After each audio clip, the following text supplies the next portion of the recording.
સુપ્રભાતમ વિદ્યાર્થી મિત્રો, ધોરણ 12 પાઠ નંબર 14 વિવાહ સંસ્કાર એનો આપણે અભ્યાસ કરવાનો છે. પાઠની વાત કરતા પહેલા સામાન્ય ચર્ચા આપણે જોઈએ તો આપણી સંસ્કૃતિ મુજબ અલગ અલગ પ્રકારના 16 સંસ્કાર જે છે એ આવેલા હોય છે અને જન્મ પહેલાંથી લઈ અને મૃત્યુ સુધીમાં દરેક વ્યક્તિ જે છે આ 16 સંસ્કારનું ક્યાંક ને ક્યાંક આચરણ કરતા હોય છે. આજે આ 16 સંસ્કાર જોઈએ તો અમુક વ્યક્તિઓ 16 સંસ્કારનું આચરણ કરે છે. ઘણા બધા વ્યક્તિઓ અમુક પ્રકારના જે સંસ્કાર છે 16 સંસ્કારમાંથી એમાં અમુક સંસ્કારોનું આચરણ કરતા હોય છે. તો આજે 16 સંસ્કાર ગર્ભાધાન સંસ્કારથી લઈ અને અંત્યેષ્ટિ સુધીનો એટલે વ્યક્તિનું મૃત્યુ થાય ત્યાં સુધીના 16 સંસ્કાર છે. એમાંનો 13મો સંસ્કાર એટલે વિવાહ સંસ્કાર. વિવાહ સંસ્કાર એ બધા સંસ્કારોથી અલગ પડતો અને સૌથી અગત્યનો સંસ્કાર છે. કેમ કે બાકીના બધા જે સંસ્કારો રહ્યા એ ક્યાંક ને ક્યાંક પોતાને લગતી વાત કરેલી હોય એવા સંસ્કારો છે. જ્યારે વિવાહ સંસ્કાર એ અલગ અલગ બે વ્યક્તિઓ શરીરથી અલગ હોવા છતાં મનથી બંને વ્યક્તિઓ એક થાય એવા પ્રકારનો સંસ્કાર એટલે વિવાહ સંસ્કાર. વિવાહ સંસ્કારની વિધિ કેવા પ્રકારની હોય, એ વિધિમાં કેવા કેવા પ્રકારની બાબતનું ધ્યાન રાખવું જોઈએ અને વિધિનું ખરેખર મહત્વ શું છે, આવી દરેક સમજૂતી આપતો એક સંસ્કાર અહીં આપણને આપેલો છે, વિવાહ સંસ્કાર. આ પાઠ અહીં આપવાનો હેતુ એ જ છે કે ખરેખર વ્યક્તિ શરીરથી અલગ હોવા છતાં પણ બંને મનથી એક થાય, અલગ અલગ વ્યક્તિના વિચારો બંનેના એક થાય. કેમ કે રથ ત્યારે જ ચાલે અથવા ગાડું ત્યારે જ વ્યવસ્થિત ચાલે બે પૈડા સરખા હોય તો. જો માત્ર એક જ પૈડું ચાલતું હોય તો ગાડું વ્યવસ્થિત ચાલે નહીં. તો એવી રીતે આમાં પુરોહિત અને યજમાન બંને જે છે એ વાતચીત કરે છે. જ્યારે યજમાન છે એ પુરોહિત જ્યારે જવાબ આપે છે અને યજમાન પ્રશ્ન પૂછે છે. આવા પ્રકારની ક્રિયા આપણને આ પાઠમાં આપેલી છે કે આમ આપણે લગ્ન વિધિમાં બધા જતા જ હોય, પણ ઘણી વખત આજે સમય સૂચકતાના કારણે દરેક વ્યક્તિ પોતાનો કાર્યક્રમ આપણને એમ હોય લગ્નમાં આપણે હાજરી આપી દીધી, જમણવાર આપી દઈએ, જમવાનું આપી દઈએ તો સારું, હવે આપણે જમી અને વહી જાય. એટલે લગ્નવિધિ કેવા પ્રકારની હોય અને ખરેખર આ લગ્નવિધિનું મહત્વ છે એ હેતુથી આપણને આ પાઠ અહીં આપેલો છે. એટલે પાઠ નંબર 14 વિવાહ સંસ્કાર. પાઠ નંબર 14 વિવાહ સંસ્કાર. યજમાન બોલે છે, વિવાહ સંસ્કારે વિવિધા વિધયો ભવંતી. વિવાહ સંસ્કારમાં વિવિધ વિધિઓ થાય છે. વિવાહ સંસ્કારમાં વિવિધ વિધિઓ થાય છે. તત્ર પ્રદક્ષિણા નામના પ્રસિદ્ધો વિધિર એકો. ત્યાં પ્રદક્ષિણા નામની પ્રસિદ્ધ એક વિધિ છે. વિવાહ સંસ્કારમાં વિવિધ વિધિઓ થાય છે, ત્યાં પ્રદક્ષિણા નામની પ્રસિદ્ધ એક વિધિ છે. કિમ નામ પ્રદક્ષિણા ઇતિ. પ્રદક્ષિણા એટલે શું? પ્રદક્ષિણા એટલે શું? તો પુરોહિત જવાબ આપે છે, સામાન્યતઃ એટલે સામાન્ય રીતે પ્રદક્ષિણા શબ્દ કમ અપી પદાર્થમ પરિતઃ બ્રહ્મણમ સૂચયંતી.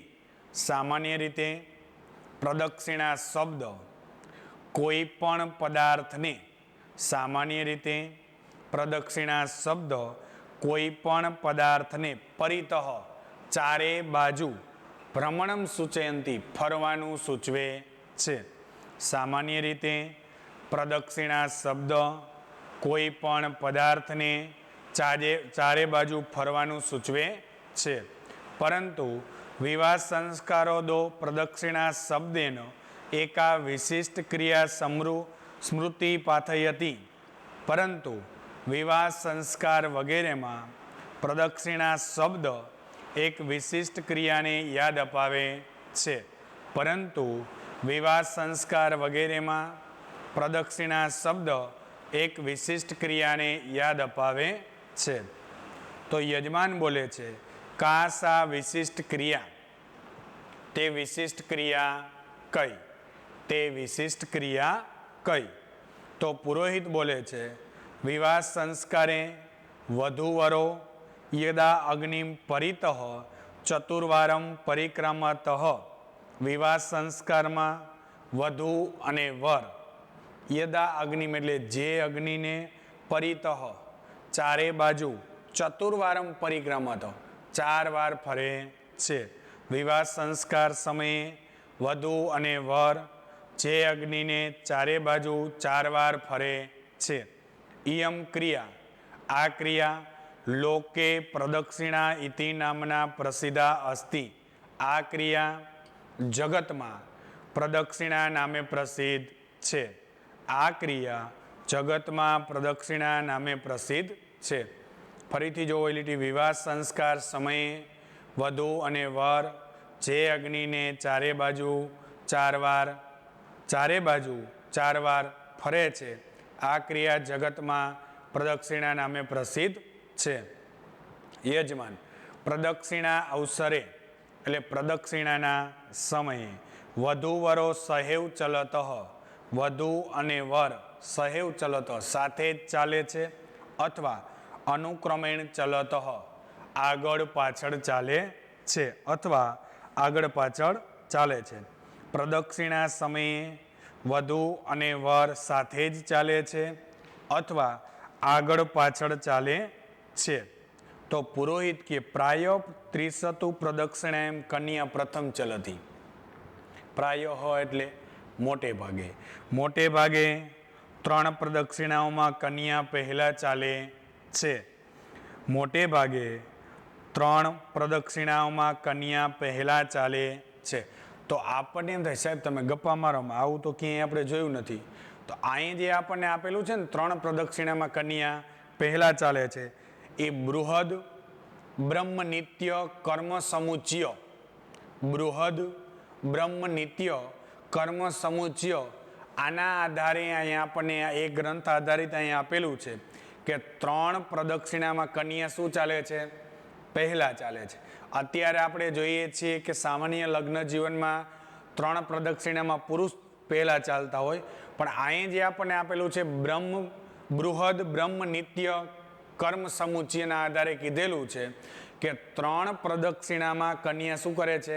પહેલા ચાલે છે. મોટે ભાગે 3 પ્રદક્ષિણામાં કન્યા પહેલા ચાલે છે, તદનું વર ચલતી, પાછળ વર ચાલે છે. મોટે ભાગે 3 પ્રદક્ષિણામાં કન્યા પહેલા ચાલે છે, પાછળ વર ચાલે છે. તતઃ પછી અંતિમયા પ્રદક્ષિણાએમ વરઃ પ્રથમમ ચલતી. પછી અંતિમ પ્રદક્ષિણામાં વર પહેલા ચાલે છે, તદનું કન્યા પાછળ ચાલે છે. તો યજમાને પૂછ્યું, અનુક્રમેણ પ્રચલન કિમ પ્રયોજનમ? આગળ પાછળ ચાલવાનો કિમ પ્રયોજનમ એટલે શું હેતુ? આગળ પાછળ ચાલવાનો શું હેતુ? ફરીથી એટલું એક વખત ગુજરાતી કરાવું. જુઓ, વિવાહ સંસ્કારમાં વિવિધ વિધિઓ હોય છે. ત્યાં પ્રદક્ષિણા નામની પ્રસિદ્ધ એક વિધિ છે. પ્રદક્ષિણા એટલે શું? સામાન્ય રીતે પ્રદક્ષિણા શબ્દ કોઈ પણ પદાર્થને ચારે બાજુ ફરવાનું સૂચવે છે, પરંતુ વિવાહ સંસ્કાર વગેરેમાં પ્રદક્ષિણા એક વિશિષ્ટ ક્રિયાને યાદ અપાવે છે.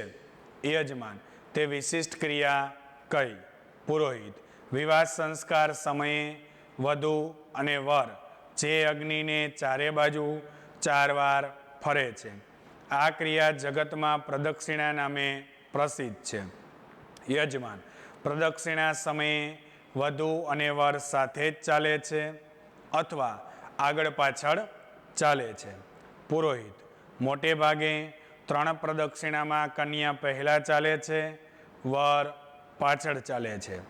પછી અંતિમ પ્રદક્ષિણામાં વર પહેલા ચાલે છે, કન્યા પાછળ ચાલે છે. ફરીથી હું કહી દઉં તમને, આ જે આપણે કીધું કે 3 ફેરામાં કન્યા પહેલા ચાલે છે એ બૃહદ જે કર્મ સમુચ્યમ બૃહદ નિત્યમ કર્મ સમુચ્યમ ગ્રંથ જે છે એના આધારે આપણને એમ કીધું કે 3 ફેરામાં કન્યા પહેલા ચાલે છે. બૃહદ બ્રહ્મ નિત્ય કર્મ સમુચ્યમ નામનો જે ગ્રંથ છે એના આધારે આપણને એમ કીધું છે કે 3 પ્રદક્ષિણામાં કન્યા પહેલા ચાલે. અત્યારે એનાથી આપણે વિપરીત પરિસ્થિતિ જોઈએ છે, પણ આ ગ્રંથનું નામ પણ અહીં આપણને આપેલું છે, આપેલું નથી પણ તમને શબ્દાર્થમાં કીધું હશે. બૃહદ બ્રહ્મ નિત્ય કર્મ સમુચ્યમના આધારે 3 ફેરામાં કન્યા પહેલા ચાલે છે અને પછી વર ચાલે છે. તો યજમાન કહે છે આગળ પાછળ ચાલવાનો શું હેતુ?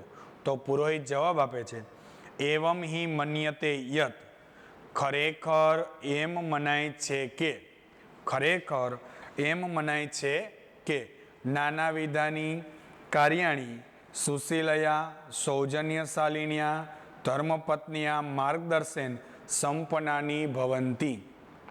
ખરેખર એમ મનાય છે કે ગૃહસ્થ આશ્રમના નાના વિધાની એટલે ઘણા બધા કાર્યાણી કાર્યો, ખરેખર એમ મનાય છે કે ગૃહસ્થ આશ્રમના ઘણા બધા કાર્યો સુશીલયા એટલે સુશીલ, સૌજન્યશાલીના એટલે સૌજન્યશાલીન, ધર્મપત્નિયા ધર્મપત્નીના માર્ગદર્શનથી સંપન્ન થાય છે. ખરેખર એમ મનાય છે કે ગૃહસ્થ આશ્રમના ઘણા બધા કાર્ય સુશીલ અને સૌજન્યશાલીન ધર્મપત્નીના માર્ગદર્શનથી સંપન્ન થાય છે. અતઃ આથી એતાદૃશે ક્રમે તેષુ કાર્યેષુ કન્યાયા નેતૃત્વમ સ્યાત. આથી આવા કામમાં અને તે કાર્યોમાં કન્યાનું નેતૃત્વ થાય. આથી આ કામમાં અને તે કાર્યમાં કન્યાનું નેતૃત્વ થાય. વરશ્ચ તસ્ય અનુકરણમ કુર્યાત, અને વર તેનું અનુકરણ કરે, અને વર તેનું અનુકરણ કરે. ઇત્યમેવ કર્મમ એકમ સૂચિતમ ભવતી, એમ આ એક કર્મનું સૂચન થાય છે. એમ આ એક કર્મનું સૂચન થાય છે. ફરીથી લીટી જો, આથી આવા ક્રમમાં અને તે કાર્યમાં કન્યાનું નેતૃત્વ થાય અને વર તેનું અનુકરણ કરે, એમ આ એક કર્તવ્ય સૂચવે છે. એમ આ એક કર્તવ્ય સૂચવે છે. જીવનસ્ય પરાર્ધે, જીવનના પાછળના ભાગમાં પુરુષસ્ય માર્ગદર્શનમ અપેક્ષિતમ ભવતી ઇતિ ચતુર્થ્યામ પ્રદક્ષિણાયામ વર અગ્રિમ ભવતી. જીવનના પાછળના ભાગના પુરુષનું માર્ગદર્શન અપેક્ષિત હોય છે. જીવનના પાછળના ભાગમાં પુરુષનું માર્ગદર્શન અપેક્ષિત હોય છે. એમ ચોથી પ્રદક્ષિણામાં વર આગળ થાય છે. અર્થાત એટલે તત્ર વરસ્ય નેતૃત્વમ સ્યાત, એટલે ત્યાં વરનું નેતૃત્વ થાય. જીવનના પાછળના ભાગમાં પુરુષનું માર્ગદર્શન અપેક્ષિત હોય છે. એમ ચોથી પ્રદક્ષિણામાં વર આગળ થાય છે એટલે ત્યાં વરનું નેતૃત્વ થાય. કન્યા ચ તસ્ય અનુકરણમ કુર્યાત, અને કન્યા તેનું અનુકરણ કરે. ઇત્યવેમ અપરમ કર્તવ્યમ એકમ સૂચિતમ ભવતી, એમ આ એક બીજું કર્તવ્ય સૂચવે છે. એમ આ એક બીજું કર્તવ્ય સૂચવે છે. યજમાન બોલે છે ભગવાન મયા એતત શ્રુતમ યત, ભગવાન એટલે મહારાજ, મહારાજ મેં આ સાંભળ્યું છે કે, મહારાજ મેં આ સાંભળ્યું છે કે ધર્મ અર્થ કામ મોક્ષા ચતુર્વિધમ પુરુષાર્થા સંતિ. મહારાજ મેં આ સાંભળ્યું છે કે ધર્મ અર્થ કામ અને મોક્ષ 4 પુરુષાર્થ છે. મહારાજ મેં આ સાંભળ્યું છે કે ધર્મ અર્થ કામ અને મોક્ષ 4 પુરુષાર્થ છે. તેસુ પ્રારંભિકેસુ ત્રીસુ કન્યાયા નેતૃત્વમ ભવતી, તેમાં શરૂઆતમાં 3માં કન્યાનું નેતૃત્વ થાય છે. તેમાં શરૂઆતમાં 3માં કન્યાનું નેતૃત્વ થાય છે. ચતુર્થે ચ મોક્ષ નામકે પુરુષાર્થે વરસ્ય ઇતિ, અને ચોથા મોક્ષ નામના પુરુષાર્થમાં ચોથા મોક્ષ નામના એક પુરુષાર્થમાં વરનું નેતૃત્વ થાય છે. એમ મહારાજ, મેં આ સાંભળ્યું છે કે ધર્મ, અર્થ, કામ, મોક્ષ 4 પુરુષાર્થ છે. તેમાં શરૂઆતમાં 3માં કન્યાનું નેતૃત્વ થાય છે, અને ચોથા મોક્ષ નામના એક પુરુષાર્થમાં વરનું નેતૃત્વ થાય છે. એમ જો આ 2 પેરેગ્રાફ આપણે એવું સમજાવવા માગે છે કે સ્વાભાવિક છે કે લગ્ન જીવનમાં પતિ અને પત્ની આ બંનેના વિચારો સરખા થાય તો જ સંસાર છે એ ચાલે. એટલે અહીંયા આપણને એમ કીધું, ઘણા બધા કાર્ય એવા હોય કે જે પત્નીના માર્ગદર્શન દ્વારા સંપન્ન થાય, ઘણા બધા કાર્ય એવા હોય કે જેમાં પુરુષનું માર્ગદર્શન હોય. તો આવી યજમાન અને પુરોહિત વચ્ચે અહીં ચર્ચા થઈ. ફરીથી એક વખત જો એનું ગુજરાતી કરાવું, આગળ પાછળ ચાલવાનો શું હેતુ? તો પુરોહિત કહે છે, ખરેખર એમ મનાય છે કે ગૃહસ્થ આશ્રમના ઘણા બધા કાર્ય સુશીલ, સૌજન્યશાલીન ધર્મપત્નીના માર્ગદર્શનથી સંપન્ન થાય છે. આથી આ ક્રમમાં તે કાર્યમાં કન્યાનું નેતૃત્વ થાય અને વર તેનું અનુકરણ કરે, એમ આ એક કર્તવ્ય સૂચવે છે. જીવનના પાછળના ભાગમાં પુરુષનું માર્ગદર્શન અપેક્ષિત હોય છે. એમ ચોથી પ્રદક્ષિણામાં વર આગળ થાય છે, એટલે ત્યાં વરનું નેતૃત્વ થાય અને કન્યા તેનું અનુકરણ કરે, એમ આ એક બીજું કર્તવ્ય સૂચવે છે. યજમાન, મહારાજ, મેં સાંભળ્યું છે કે ધર્મ, અર્થ, કામ અને મોક્ષ 4 પુરુષાર્થ છે. તેમાં શરૂઆતમાં 3માં કન્યાનું નેતૃત્વ થાય છે, ચોથા મોક્ષ નામના પુરુષાર્થમાં વરનું. એમ ત્યાર પછી આગળ જુઓ, પુરોહિત બોલે છે, આમ એતદ અસ્તિ, આમ એટલે હા, એતદ અપી સત્યમ અસ્તિ, હા આ પણ સાચું છે, હા આ પણ સાચું છે. યજમાન કહે છે, કેચન કથયંતી, કેટલાક કહે છે, પ્રદક્ષિણા સપ્ત ભવંતી ઇતિ, કેટલાક કહે છે કે પ્રદક્ષિણા 7 હોય છે. એમ કેટલાક કહે છે કે પ્રદક્ષિણા 7 હોય છે. એમ તો પુરોહિત બોલે છે, વિવાહ સંસ્કારે પ્રદક્ષિણા તુ ચતસ્ત્રેવ ભવંતી, વિવાહ સંસ્કારમાં પ્રદક્ષિણા તો 4 જ હોય છે. વિવાહ સંસ્કારમાં પ્રદક્ષિણા તો 4 જ હોય છે. સપ્ત સંખ્યા તુ સપ્તપદી નામે કેન એકેન અન્યેન વિધિના સંબંધા અસ્તિ, 7 સંખ્યાને તો સપ્તપદી નામની એક બીજી વિધિ સાથે સંબંધ છે. વિવાહ સંસ્કારમાં પ્રદક્ષિણા તો 4 જ હોય છે, 7 સંખ્યાને તો સપ્તપદી નામની એક બીજી વિધિ સાથે સંબંધ હોય છે. આવો પુરોહિતે જવાબ આપ્યો. વળી એ જ મને પ્રશ્ન પૂછ્યો, કિમ ઇદમ સપ્તપદી, સપ્તપદી એટલે શું? સપ્તપદી એટલે શું? તો પુરોહિત કહે છે, સપ્તાનામ પદાનામ સમાહાર સપ્તપદી, 7 પદોનો સમૂહ એટલે સપ્તપદી, 7 પદોનો સમૂહ એટલે સપ્તપદી.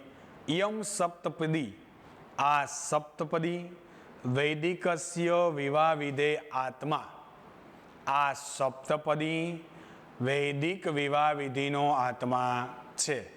આ સપ્તપદી વૈદિક વિવાહ વિધિનો આત્મા છે. સૌથી અગત્યની બાબત, લગ્ન જીવનમાં સપ્તપદી એ વૈદિક વિવાહ વિધિનો આત્મા કીધો છે. કેમ કે આત્મા વગર વ્યક્તિનું જીવન નકામું છે. તો આ સપ્તપદી જે છે એ પણ લગ્ન જીવનનો આત્મા છે. એ સપ્તપદીમાં શું કહેવામાં આવે છે? સપ્તપદી એટલે શું?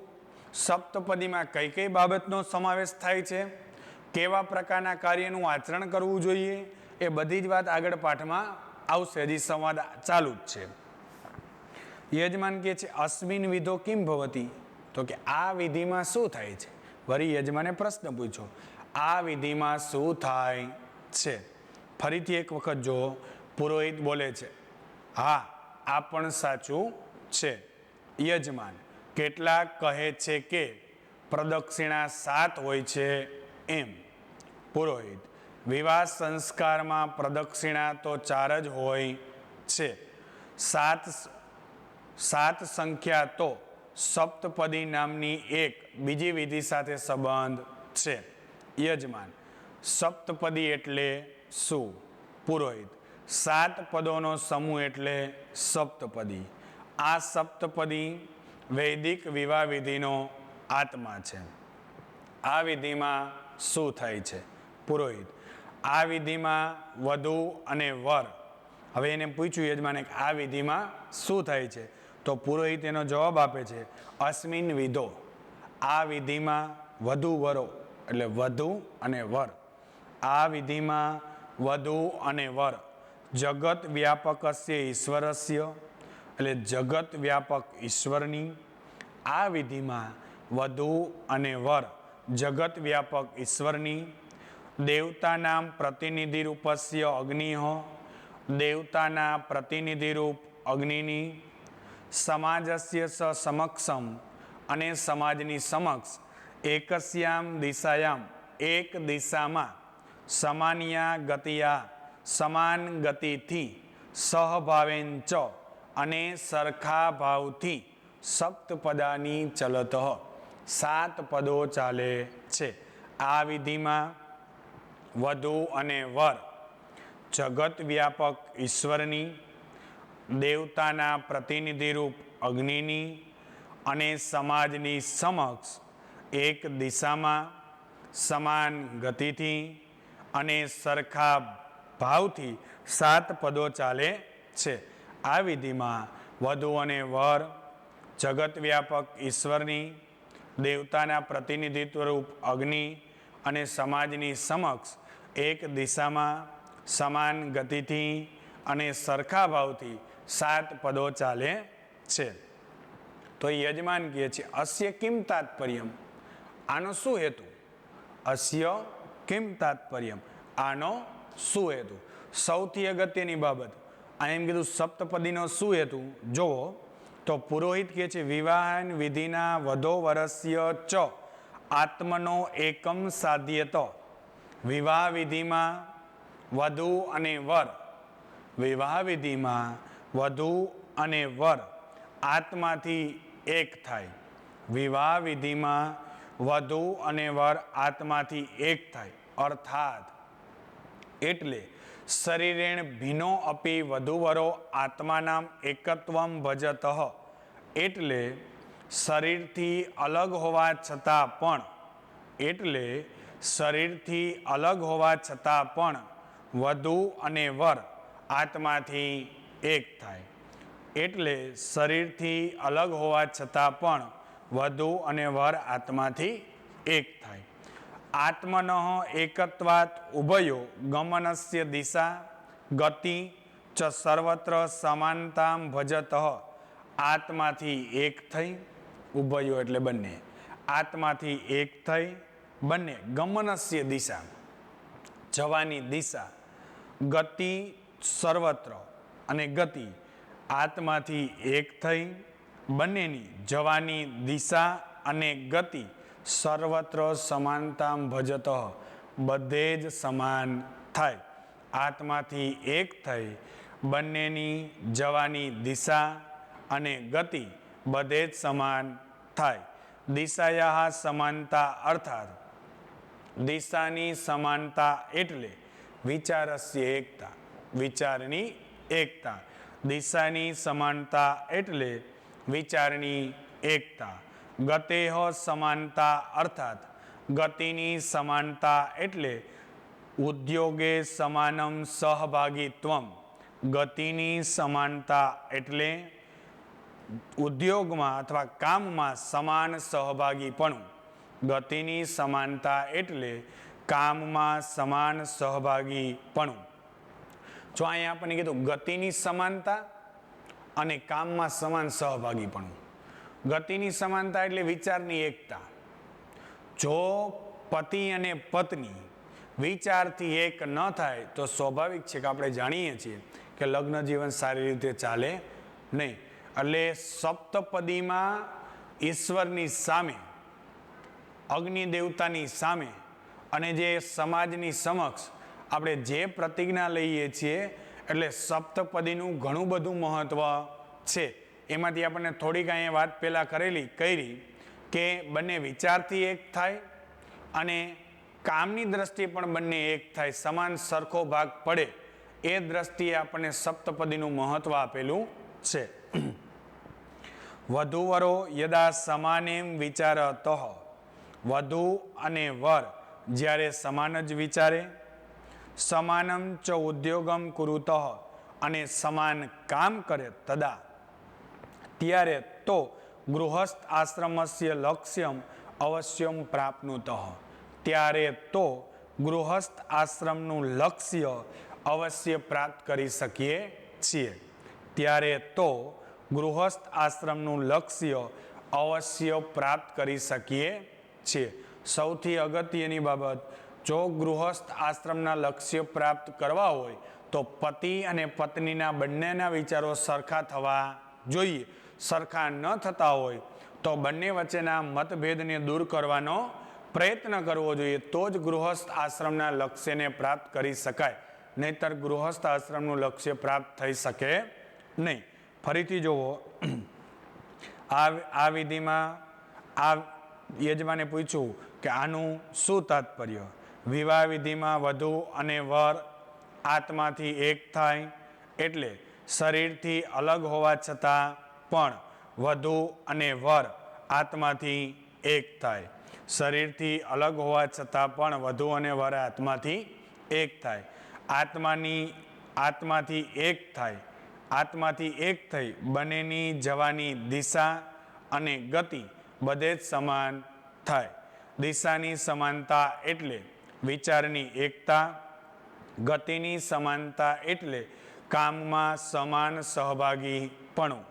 વધુ અને વર જ્યારે સમાન જ વિચારે અને સમાન જ કામ કરે ત્યારે તો ગૃહસ્થ આશ્રમના લક્ષ્યને અવશ્ય પ્રાપ્ત કરી શકાય છે. તો વરી યજમાને પ્રશ્ન પૂછ્યો, ગૃહસ્થ આશ્રમ હશે કિમ લક્ષ્યમ. ગૃહસ્થ આશ્રમનું શું લક્ષ્ય છે? ગૃહસ્થ આશ્રમનું શું લક્ષ્ય છે? તો પુરોહિત બોલે છે, સપ્તપદામ યાની સપ્તપદાની સંતિ. 7 પદો એટલે સપ્તપદી છે, અથવા સપ્તપદીમાં જે 7 પદો છે. યજમાને પ્રશ્ન પૂછ્યો કે ગૃહસ્થ આશ્રમનું શું લક્ષ્ય છે? તો પુરોહિતે જવાબ આપ્યો, સપ્તપદીમાં જે 7 પદો છે, સપ્તપદીમાં જે 7 પદો છે, તાની એકમ લક્ષ્યમ સૂચયંતી. ત્યાં એક લક્ષ્યને સૂચવ્યું છે. સપ્તપદીમાં જે 7 પદો છે ત્યાં એક લક્ષ્યને સૂચવ્યું છે. ઇયમ વિધિમ કુર્વનઃ. આ વિધિ કરતા વરહ વધુ ચ. આ વિધિ કરતા વર અને વધુ યસ્ય મંત્રસ્ય ઉચ્ચારણમ કુરુતઃ. જે મંત્રનું ઉચ્ચારણ કરે છે. આ વિધિ કરતા વર અને વધુ જે મંત્રનું ઉચ્ચારણ કરે છે, તત્ર ત્યાં ઈમાની સપ્તલક્ષ્યાની સૂચિતાની સંતિ, ત્યાં આ 7 લક્ષ્યો સૂચવ્યા છે. સપ્તપદીમાં જે 7 પદો છે ત્યાં એક લક્ષ્યને સૂચવ્યું છે. આ વિધિ કરતા વર અને વધુ જે મંત્રનું ઉચ્ચારણ કરે છે ત્યાં આ 7 લક્ષ્ય સૂચવેલા છે. 7 લક્ષ્ય ક્યાં છે? પેલું, અનાદ ઐશ્વર્યાય, અન્ન વગેરેની પ્રાપ્તિ માટે, અન્ન વગેરેની પ્રાપ્તિ માટે, બલાય, શક્તિ માટે અથવા બળ માટે, ધના ઇદાનીમ ઉન્નતયે, ધન વગેરેની ઉન્નતિ માટે, ધન વગેરેની ઉન્નતિ માટે, સુખાય, સુખ માટે, સહાયકાનામ પશુનામ પ્રાપ્યતે, મદદ કરનાર પશુઓની પ્રાપ્તિ માટે, મદદ કરનાર પશુઓની પ્રાપ્તિ માટે, ઋતુભ્ય, ઋતુ અનુસાર, અર્થાત ઋતુનામ સુખાનુભવય, ઋતુઓમાં સુખની અનુભૂતિ માટે, ઋતુ અનુસાર એટલે ઋતુઓમાં સુખની અનુભૂતિ માટે, સર્વ પ્રાણીના મિત્રતા ભવેદ ઇતિ, બધા પ્રાણીઓ મિત્ર થાય ઇતિ, એવા 7 લક્ષ્યો નક્કી કરેલા છે. બધા પ્રાણીઓ મિત્ર થાય એવા 7 લક્ષ્ય નક્કી કરેલા છે. ખરેખર સૌથી અગત્યની બાબત એટલે સપ્તપદી. જો વિદ્યાર્થી મિત્રો અહીંયા આપણને કીધું સપ્તપદીમાં કેટલા લક્ષ્ય છે? 7 લક્ષ્ય નક્કી કરેલા છે. પેલું આપણને કીધું કે અન્ન વગેરેની પ્રાપ્તિ માટે. બીજું અહીંયા આપણને કીધું કે શક્તિ માટે. આ દરેક કાર્ય એવા છે કે ક્યાંક ને ક્યાંક સ્ત્રી અને પુરુષ બંને પાત્ર એકબીજાના વિચારો સમજે, એકબીજા સાથે અનુકૂળ થાય તો જ આ 7 લક્ષ્યોને સિદ્ધ કરી શકાય. અને સપ્તપદીનું એ જ મહત્વ છે. માત્ર મંત્રનું ઉચ્ચારણ કરીએ કે મંત્ર બોલી જઈએ એટલે સપ્તપદી સિદ્ધ ન થઈ જાય, પણ એ પ્રમાણે જીવન જીવવાનો પ્રયત્ન કરવો જોઈએ. અને જો આ સપ્તપદી પ્રમાણે અવશ્ય જીવન જીવવાનો વ્યક્તિ પ્રયત્ન કરે એટલે ગેરંટી સાથે કોઈ પણ વ્યક્તિને સામાજિક પ્રશ્ન એટલે કે ઘરના જે પ્રશ્નો જે છે એ મહદ અંશે આમાંથી સોલ્યુશન થવાની શક્યતાઓ રહે. જો આ 7 લક્ષ્યને વ્યક્તિ પ્રાપ્ત કરવાનો પ્રયત્ન કરે તો, અને સપ્તપદી પ્રમાણે વ્યક્તિ જીવન જીવે તો. એટલે અહીંયા આપણે આ 7 સપ્તપદી અને વૈદિક લગ્નવિધિ જે હતી એનું ઘણું બધું મહત્વ છે. માત્ર આજકાલ આપણે જોઈએ છે કે લગ્ન દિન પ્રતિદિન લગ્નની વિધિ, લગ્ન પ્રસંગ મોટો થતો જાય પણ લગ્નની વિધિ દિન પ્રતિદિન કેવી થતી જાય? ટૂંકી થતી જાય. પહેલાના સમયમાં શું હતું તો કે લગ્નની વિધિ વિશાળ હતી, બરોબર? લગ્નની વિધિ જે વિશાળ હતી, કાયદેસર પ્રકારની લગ્ન વિધિ કરાવવામાં આવતી. કાયદેસર પ્રકારની લગ્ન વિધિ કરાવવામાં આવે તો સ્વાભાવિક છે કે વિધિ પાછળનું મહત્વ હોય. આ કોઈ અંધશ્રદ્ધા, માન્યતા કે વહેમ નથી. તો વિધિ એ પ્રકારની થતી એટલે વ્યક્તિઓના વિચારો અને વ્યક્તિઓ પણ એવા પ્રકારનું જીવન જીવતા. આજે તો કે દિન પ્રતિદિન વિધિનું પ્રમાણ છે એ ટૂંકું થતું જાય છે અને વ્યક્તિઓના જીવન પણ એવા પ્રકારના થઈ ગયા. સામાજિક ઘટનાઓ દિન પ્રતિદિન કેવા પ્રકારની બનતી જાય છે, દિન પ્રતિદિન છૂટાછેડાનું પ્રમાણ વધતું જાય છે. આ દરેક બાબત ક્યાંક ને ક્યાંક વિધિ સાથે સંકળાયેલી છે. આપણે સીધી રીતે એમ નથી કહેતા કે વિધિ બંધ થઈ ગઈ એટલે આવું બને, પણ વ્યક્તિના વિચારોમાં પરિવર્તન થાય, વ્યક્તિના વિચારો બદલાય, વ્યક્તિનું કામ કરવાની રીત બદલાય, વ્યક્તિની દ્રષ્ટિકોણ બદલાય. આ બધી જ બાબત આ પાઠ એ હેતુથી જ આપણને આપેલો છે કે વૈદિક લગ્ન વિધિ હતી એ ખરેખર ખૂબ જ યોગ્ય રીતે સમજી વિચારીને નક્કી કરેલી હતી. આજે પણ ઘણી જગ્યાએ આપણે જોઈએ છીએ કે વૈદિક લગ્ન વિધિ પ્રમાણે જ લગ્ન કરવામાં આવતા હોય છે. જે લગ્ન વિધિ બહુ લાંબી હોય ને આજે આપણે જોઈએ શું થાય, મહારાજને કંઈક 500 રૂપિયા મહારાજ આપજો, ફટાફટ લગ્ન વિધિ કરજો, અમારે ફોટા પાડવા જવું છે. તો આ દિન પ્રતિદિન આપણે જોઈએ છીએ કે આવા પ્રકારની સ્થિતિ થતી જાય, લગ્ન વિધિ ટૂંકી થતી જાય. ફરીથી જોવો, અહીં ગૃહસ્થ આશ્રમનું શું લક્ષ્ય છે? પુરોહિત સપ્તપદીમાં જે 7 પદો છે ત્યાં એક એક લક્ષ્યને સૂચવેલું છે. આ વિધિ કરતા વર અને વધુ જે મંત્રનું ઉચ્ચારણ કરે છે ત્યાં આ 7 લક્ષ્યો સૂચવેલા છે. અન્ન વગેરેની પ્રાપ્તિ માટે, શક્તિ માટે, ધન વગેરેની ઉન્નતિ માટે, સુખ માટે, મદદ કરનાર પશુઓની પ્રાપ્તિ માટે. જો મદદ કરનાર પશુઓની પ્રાપ્તિ માટે એટલે શું? તો કે પશુઓ દ્વારા આપણે ગાય ભેંસ હોય તો દૂધની પ્રાપ્તિ થાય, આપણો ખોરાક સારો થાય, એટલે એ આપણને મદદ કરે છે ને આપણે એને મદદ કરવી જોઈએ. એટલે આ બધું જ લગ્ન જીવન સાથે ક્યાંક ને ક્યાંક સંકળાયેલું છે. એટલે કીધું મદદ કરનાર પશુઓની પ્રાપ્તિ માટે, ઋતુ અનુસાર એટલે ઋતુઓમાં સુખની અનુભૂતિ માટે, બધા પ્રાણીઓ મિત્ર થાય એવા 7 લક્ષ્ય નિર્ધારિત કર્યા છે. પછી યજમાન કહે છે સમ્યક પ્રબોધિત અહમ ભવતા, આપે મને સારો બોધ આપ્યો, આપે મને સારો બોધ આપ્યો. ભવતે નમો નમઃ, આપનો આભાર. આપે મને સારો બોધ આપ્યો, આપનો આભાર. તો પુરોહિત કે સ્વસ્તિ ભવતે, આપનું કલ્યાણ થાવો. સંત્યા સંતુ યજમાનસ્ય કામા, યજમાનની કામના સત્ય થાવો અથવા પૂર્ણ થાવો. યજમાનની કામના સત્ય થાવો. ફરીથી છેલ્લી બે લીટી જુઓ. આપે મને સારો બોધ આપ્યો, આપનો આભાર. પુરોહિત, આપનું કલ્યાણ થાવો, યજમાનની કામના પૂર્ણ થાવો અથવા યજમાનની કામના સત્ય થાવો. આ વિવાહ સંસ્કાર અહીંયા આપવાનો હેતુ એક જ છે કે ખરેખર સાચી લગ્ન વિધિને આપણે જાણીએ. લગ્ન વિધિ કેવા પ્રકારની હતી, લગ્ન વિધિનું શું મહત્વ છે, કઈ વિધિનું શું હેતુ છે, આ પુરોહિત અને યજમાન વિશેનો સંવાદ અહીંયા આપણને આપેલો છે.